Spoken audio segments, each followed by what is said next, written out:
Live from the Heartland show every Saturday morning on WLUW 88.7 Chicago Sound Alliance, and you can get us online anywhere in the world at WLUW.org.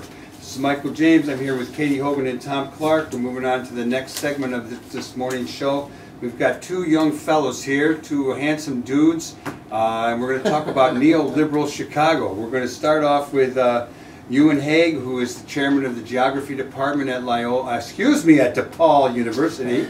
And we have Sean Dinces in from California, where he teaches at Long Beach City College, and both of them have either edited or contributed to this new book, Neoliberal Chicago, that has just come out the other day and is published by the University of Illinois Press. Euan Hague, tell us about how this book came to be. Hey, good morning. Thanks, Mike. Yeah, there was a group of us at DePaul University. Larry Bennett, who's a political scientist, Rebecca Garner, who's a sociologist, and as you mentioned, I'm in the geography department. And we really felt that a lot of the writing about Chicago was being done by people living 4,000 miles away or 3,000 miles away. So we thought it'd be good to have a book which is both scholarly but also accessible to a wide audience. Really looking at the city in the last 20 years, the last 30 years, under Mayor Daley and Mayor Emanuel. Wow, that's a tall order. I mean, really, as somebody who taught Chicago studies for 25 years, that's a really tall order. What I want to ask right off the start is, what is neoliberalism? Neoliberalism? Yeah. Well, you know, because I've been attacked with that. Okay. Well, neoliberalism is really a set of policies that we've seen since the mid-1970s. Reaganomics would be understood as neoliberalism.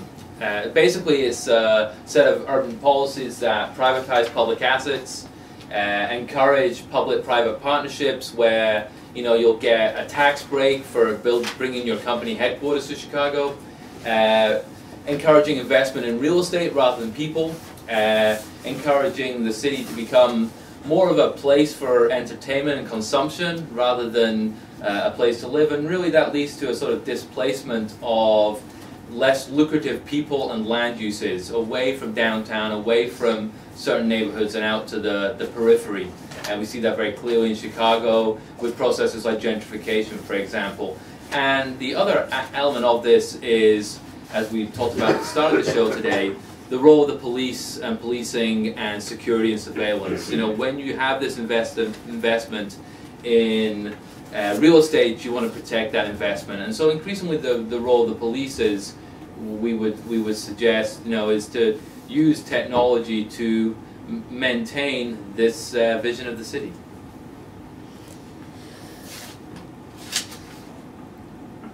The impact of neoliberalism on our city.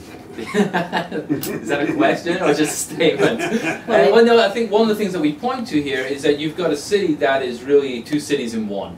You've got wealthy neighborhoods that are booming and poorer neighborhoods that are busting. You've got investment flowing into some parts of the city and other parts of the city being all but written off and abandoned. You have the wealthy north side and the poorer south side. You've got kind of the division between wide/middle class, upper class population and lower class immigrant minority communities. So one of the things that we've seen with these neoliberal policies is that Chicago's segregation, Chicago's inequalities have been exacerbated over the last 25, 30 years. So how did you go about collecting the folks that you edited into this book? Oh, it's we know some of them. Right. There's a number of people from DePaul who are in the book, so obviously there are people that we know. There are people like Sean, who's going to be speaking in a moment, who was not at DePaul, but we knew his work and we thought it really added an interesting dimension. Euan Hague, who also is not at DePaul, but she's written some really interesting things on historic preservation and architecture. So it's sort of one of these things where you have academic networks and you reach out to people and ask them if they'd like to participate. So as a result, we've got chapters in here about the use of modern technology by the police, surveillance technology, sophisticated mapping technologies, predictive technologies to try and predict where gunshots are going to be happening in Chicago. Right. With chapters in here about Michael Lohr, who So was... you had fun. Oh, we had a lot of fun doing it, yeah. Assembling this crew. Yeah, the Michael Lohr's chapter, he's now at Aquinas College in Michigan. He was a postdoctoral student at DePaul, and he subsequently, has gone on to better things. He's got a really interesting chapter here about the mayor's environmental policies, and what he points out is that there's a difference between a green Chicago and a sustainable Chicago. And, the investment that the mayor is making is as much sort of making things look pretty rather than fundamentally improve the environment for all city residents. So that was a reading on the current mayor. Yeah, sorry, Mayor Emanuel's policies with his action agendas. And so we have there's chapters in here also about redevelopment of industrial sites. Sean's got a chapter about this idea of the blue-collar town and how sports teams really emphasize that. And we've also got one thing that's really interesting. If you look at what's happening in Chicago over the last 25, 30 years, is the city's kind of flipped. The sort of lower income inner city area has now become high-end real estate. Right. And the kind of higher end inner suburbs have increasingly become minority and lower income, if you think somewhere like Cicero and Berwyn. So, I mean, and there's chapters in the book explaining that demographic shift, which actually has happened very rapidly over the course of 20 to 30 years. And in fact was planned. Chicago 21 plan very purposefully looked at a ring around downtown that was going to be redeveloped. It only took 2 generations. Right. Daley started it. Actually, his dad started it, but he really fulfilled it. And Rom's now benefiting, I guess, from the fruits of it, at least if you live closer downtown. Yeah, if you live closer downtown. And there's certain neighborhoods that are still kind of hanging on. I'm thinking of somewhere like Pilsen, maybe, where there's still a relatively large working-class immigrant population, but rents Park is another one that's barely hanging out. Yeah, but rents are doubling there, and people are real. And I think that's one of the issues about this is that people feel the city is doing things to them, and they're beginning to feel they don't have a say in what happens in their own neighborhoods. And so I think that's one of the things that we sort of point to is there's a lot of community activists out there. There's a lot of people working on the ground, trying to hang on, but trying to change the city for the better. And I think that's something that we'll look. You were mentioning activism. I think your previous guest said the work starts as soon as we get back from Washington, and I think that's the same here in Chicago at the local level. Can we get a little rundown from Sean about the sports? I'm very interested in this. I come from the part of the South Side that no one knows about, except now they do. It's called Mount Greenwood. Well, I think I'm going to relate to what you have to say. I have not had the chance to read it. This chapter is called Sports and Blue-Collar Mythology in Neoliberal Chicago. What do you mean by that, there? Well, so first of all, I have to give a shout out to my co-author, Chris Lamberti, who used to, I don't think he's doing it anymore, but he used to write a blog called Chicago Sport and Society. And one of the things that Chris was harping on a lot is that Chicago, probably more than any other city, maybe competing with Pittsburgh, likes to, in its sports pages and the dailies, talk about its blue-collar fan base as well as its blue-collar athletes. And so Chris and I took this idea and ran with it because one of the things that we had talked about in previous research that we did was that, in fact, over the last 20 to 30 years, especially in professional major league sports, so in Chicago talking about the Bulls, Blackhawks, White Sox, and Bears, one of the things you've seen is kind of a gentrification of sports fandom, particularly inside stadiums, increasing ticket prices, expansion of luxury boxes, all different types of ways, even expansion or the movement of televised games from network TV to cable. So in other words, pushing out ordinary fans, and precisely those allegedly blue-collar fans that the sports pages have been talking a lot about in recent years. But as we looked in more detail at this, we found that there's an interesting history in Chicago about talking about both blue-collar fans and players. And that history is that precisely as the term blue-collar, which we basically define as talking about people who have good-paying manufacturing jobs, it's a term that became popular in the 40s, 50s, and 60s in the U.S. Precisely as the reality of that term sort of started to dissipate in America, that is, as good-paying unionized manufacturing jobs started exiting cities like Chicago, it's interesting that sports journalists in particular really started to be the ones that were primarily using the term. As the term started to drop off the map in normal day-to-day usage, sports pages and sports writers were the ones that really began using it to talk about fans and especially athletes. So we were curious about this. Why was it that the sports pages in cities like Chicago started really harping on the fact that not only were Chicago fans blue collar, when in fact fans were becoming less and less blue collar in terms of who teams were allowing into stadiums, but also why was it that in the 70s that sports writers really started harping on. And what'd you find? Well, so we came up with an argument that basically a big part of neoliberalism in cities like Chicago is talking about class in a different way than it's normally talked about. In the U.S. historically, right, or other places, class is all about economic differences, right? Jobs, incomes, that sort of thing. What we found is that in the 70s, 80s, and 90s, sports writers really began to use this term blue collar to talk about athletes like Adam Eaton on the Cubs. Or, No, Adam Eaton on the White Sox, I'm sorry. That's my Los Angeles. No longer, he was traded. Yeah. Taj Gibson is another example, right? They'll use terms like these lunch pail athletes, the hard workers, you know. Where do we think Bulls, Bears come from? Right, and so what we argue is that, you know, being able to talk about these rich athletes as blue collar is really one of the ways in neoliberal Chicago that the powers that be are able to kind of talk about class in a way that distracts from economic difference and turns class into something that's all about style and attitude, and that really, I think, actually has some relevance for today when we see a rich guy like Trump basically being able to tap into Amen, my brother. Right, conversations about class that have everything to do with like political correctness and as opposed to actual economic difference. So what do you think about the new Tiger Woods golf courses in the South Side? You are actually going to have to educate me a little bit about the Tiger Woods. Yeah, I don't know about that one yet. There are plans which have been very quietly underway to combine Jackson Park and South Shore, what used to be Country Club, two wonderful public courses into a links course designed by Tiger Woods. Greens fees going from about $20-25 to $150 a day. And to my mind, I'm sorry we didn't talk about this before the show started, because it epitomizes, in the midst of trying to get the Olympics, trying to get the Lucas Museum, and that kind of stuff, of what I think the real impact of this kind of neoliberal approach that benefits the 1%, not the working class that it supposedly is being done for. I mean, these are public courses that, because it's the South Side, are not overpopulated, aren't used a lot, and yet they're affordable, and they're kept up pretty nicely, and now suddenly it's going to be more exclusive.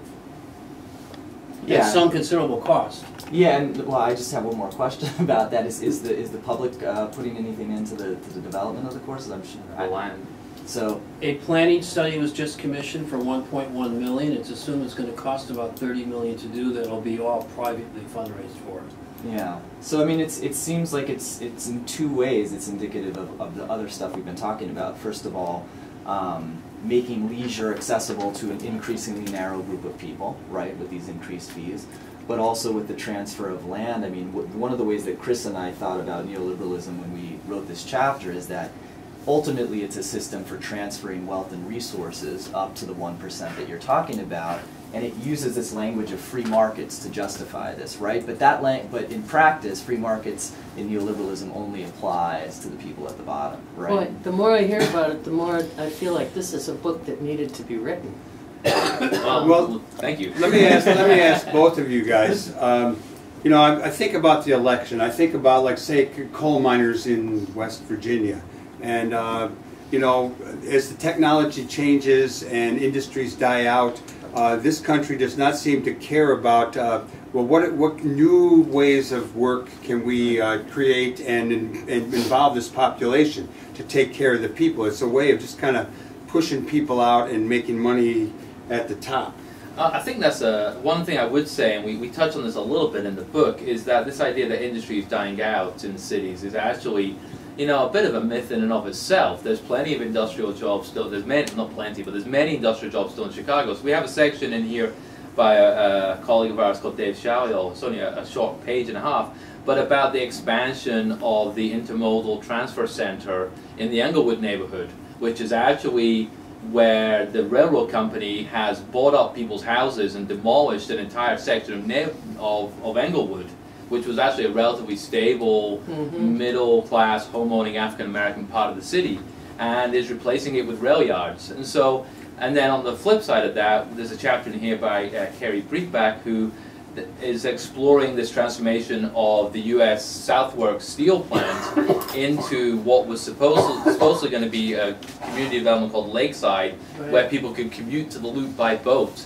from the marina. And yet, and that project fell through, but the only bit that was completed was a public park, which is called Steelworkers Park. And so you have, you have this transformation of this industrial landscape, especially on the south side, due to many decades of undervaluing that land and the communities that are resident there. Wow. I mean, we've watched it go down. We've watched it. We've covered it here a lot. But to have you put together a book that actually talks about neoliberalism from all these various viewfinders sounds terribly useful. I know this is not necessarily proper, but give us the definition of neoliberalism one more time, because we got to really grasp this. Well, it's in the academic literature, I have a preface for that, but it's generally seen as a set of policies that originated actually to some extent here at the University of Chicago in the 1970s. Milton Friedman, those kind of guys?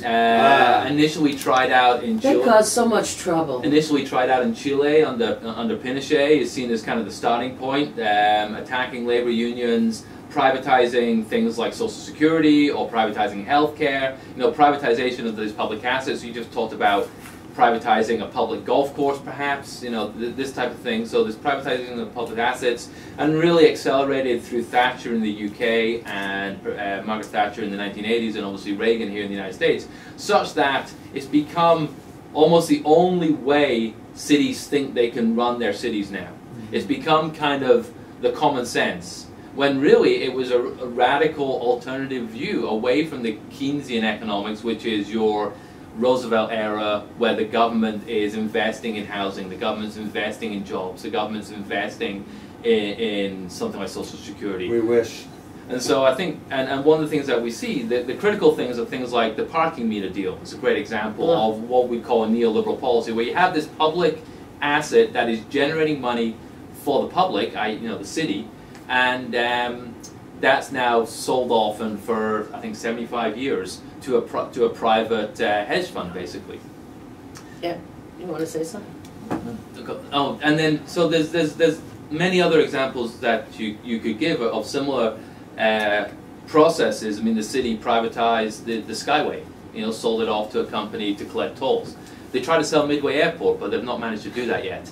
So there's this sort of what used to be held by the public, i.e. us as residents, voters, citizens, taxpayers, no longer is owned by us, but we've sold it to these private interests. And so that is kind of the state rolling back its role in our communities. Gentlemen, let me ask you, what's the way out of this? What do you suggest? What are the plans? What are the hopes that we could change this? Reverse it. Well, you should start on this one too, because you talk about this in the book. Right? Yeah, this is the end of the book, and I think we're really the three of us, Larry Bennett, Roberta Garner, and myself, who edited the book. We have very different perspectives. I think Roberta is perhaps. And you actually can talk to each other about it? Yeah. We tried to. There's a chapter. Just pointing it out, America. I think Roberta's a little more pessimistic. I don't think. To sort of sees much of a way out. Larry is suggesting we should have a new political party. He calls it, let me look at his, he calls it a New America Party, where we can sort of have a New America Party for a more progressive city. I argue in my section here that we have many people in the city already working to change it. There's hundreds of community organizations in Chicago working with people at the community level. And using things like big data and using things like new technology to really get access and better understand the city and try and make a change and challenge their elected officials. I mean, I don't want to necessarily echo our outgoing president, but he said, it's organize. He put his organizer boots on in that speech, didn't he? And he said, lace up your boots and go door knocking. And there's hundreds, if not thousands, of people in Chicago already doing that. So I think there's work going on to change this. Yeah, and I would just add from a historical perspective. Speaking as a historian, that I think one of the ways to think about getting out of this is choosing to organize around issues that are bridge-building issues, right? So, health care, universal child care, minimum wage, issues that will allow people from different identity groups to actually talk to each other in a constructive way. That's what we think too. Network 49. The other thing I bring that up because of the housing. I mean, one of the things that Harold Washington did. And he was smack dab in the middle of the Reagan era. And so he did embrace public-private partnerships, but he also included a requirement of including low-income housing in every development, or some other bowing to the public good, whether it was replace the school or help the whatever. So I keep looking for us a new way, whatever is the 21st century way, of making sure we keep people in the city who are not the 1%. One thing that's become popular is when there's a new development or some project in a ward, is they have affordable housing in a couple of units. It's very minimal, and it's sort of like tokenism, I think. Yeah, sure. I did have a question. I wanted to be clear that even though we loved Obama, we still love Obama, we love his speech, but the Democrats have not been, innocent of participation in this neoliberal thrust in our country, have they? Oh, well, Mayor Daley is a Democrat. Right, that's right. Just want to get on the record with that. So, I think the thing that's really striking, I think younger people don't realize that there was a way to run cities before neoliberalism, and there'll be a way to run cities after neoliberalism. And so I think the fact that within the last 30 years this has become, the way, the only possible option, that needs to be challenged. Yeah. We're talking to both Sean Dinces. Thank you very much. And Euan Hague, who have put together a book called Neoliberal Chicago. And you should get it. I'm gonna get me a copy right after the show. You got one coming, yeah. Yes. Mike. To close out our show in the middle of Martin Luther King weekend, we have a little excerpt from one of his speeches and a little bit of music to close ourselves out. So thanks a lot, guys, for joining us, and our other guests. We'll do some other announcement, and then take it away, Nolan.